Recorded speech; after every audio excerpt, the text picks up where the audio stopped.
السلام علیکم ورحمت الله وبرکاتہ. په دې ویډیو کې به زده کړئ چې څنګه یو چاته واتس اپ باندې اپلیکیشن ولیږو او د دې ترڅنګ تاسو کولی شئ چې په دې اپشن کې اوږده ویډیو هم یو چاته ولیږئ. نو راځئ چې په ویډیو باندې پیل وکړو. نو د دې لپاره به تاسو خپل واتس اپ را خلاص کړئ او د واتس اپ را خلاصېدلو څخه وروسته به دلته تاسو په دې اپشن باندې کلیک وکړئ او یو ځل به تاسو په ډاکومنټ باندې کلیک وکړئ او پورته په سر کې تاسو ته براوز ادر ښکاري، په همدې به تاسو کلیک وکړئ او پورته تاسو ته درې لیک ښکاري، نو په همدې به تاسو کلیک وکړئ او دلته تاسو ته د موبایل نښان ښکاري، په همدې به کلیک وکړئ.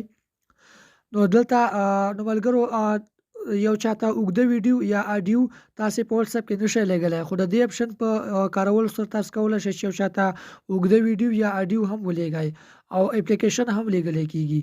نو ملګرو زه راځمه او دلته تاسو ته درښایمه، زه راځمه په دې فولډر کې ما سره یو اپلیکیشن دی، غواړم چې هغه ولېږمه.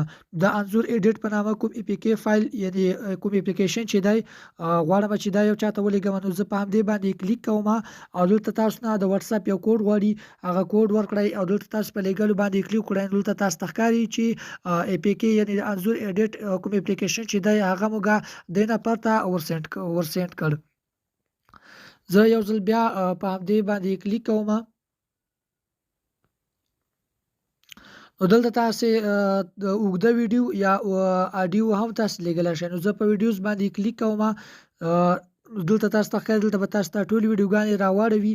نو په سر کې تاسو ته لومړی ویډیو ښکاري چې 98.15 MB سایز لري. نو ډېره اوږده ویډیو ده، نو هغه هم موږ په دې طریقې سره کولی شو چې یو چاته سینډ کړو. نو زه په همدې ویډیو باندې کلیک کومه. نو دلته به تاسې نه د واتس اپ کوډ وغواړي، هغه کوډ ورکړئ او دلته تاسو ته یو ځل بیا په لیږلو بټن باندې کلیک وکړئ. نو دا ویډیو به هم تاسو سره دلته سینډ شي. نو ګورئ دلته تاسو ته 98 MB سایز لري. نو دا هم موږ ته روانه ده، کله چې زموږ ډیټا آن وي نو دا به په سکندونو کې سینډ شي.